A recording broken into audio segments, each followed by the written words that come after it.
Hi అండి. నేను ఇవాళ మనందరికీ ఎంతో ఇష్టమైన తవా ఫిష్ ఫ్రై ఎలా చేయాలో చూపిస్తాను రండి.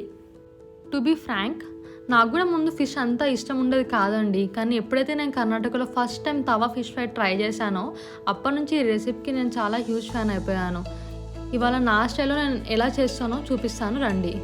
ముందైతే చేప ముక్కల్ని బాగా నిమ్మకాయతో బాగా కడిగేసేయండి, అప్పుడే వాసన రాదు. తర్వాత ఒక బౌల్ తీసుకొని అందులో ఉప్పు, కారం, పసుపు, ధనియాల పొడి, గరం మసాలా, నిమ్మకాయ మరియు కార్న్ఫ్లోర్ ఇంకా ఆయిల్ వేసి ఈ పేస్ట్ అంతా బాగా కలుపుకోండి. ఇప్పుడు ఈ బౌల్లో మీరు ఇందాక కడిగి పెట్టుకున్న చేప ముక్కలు అన్నీ వేసి మసాలా అంతా బాగా పట్టించేలాగా బాగా కలపండి.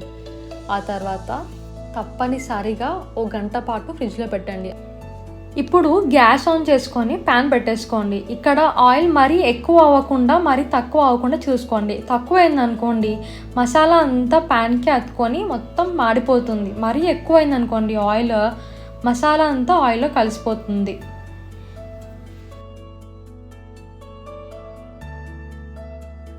అండ్ ముఖ్యమైనది, గ్యాస్ అంతా మీడియం ఫ్లేమ్లోనే పెట్టండి, అప్పుడే చేప ముక్కలు బాగా వేగుతాయి. లేదనుకోండి లోపల పచ్చ ఉండిపోతాయి. నేను ఇక్కడ చేప ముక్కలు విరిగిపోకుండా టాంగల్ని వాడుతున్నాను. దీంతో తీయడం వలన చేప ముక్కలు అనేటివి విరిగిపోవు.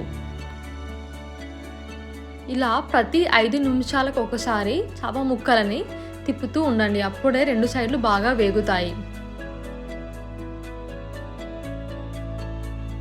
చూశారు కదా ఎంత సింపుల్గా క్విక్గా అయిపోయిందో ఈ తవా ఫిష్ ఫ్రై. మీరు కూడా తప్పకుండా ట్రై చేయండి. టేస్ట్ విషయానికి వస్తే చారి గారు చెప్తే నమ్మరు కానీ ఆహా!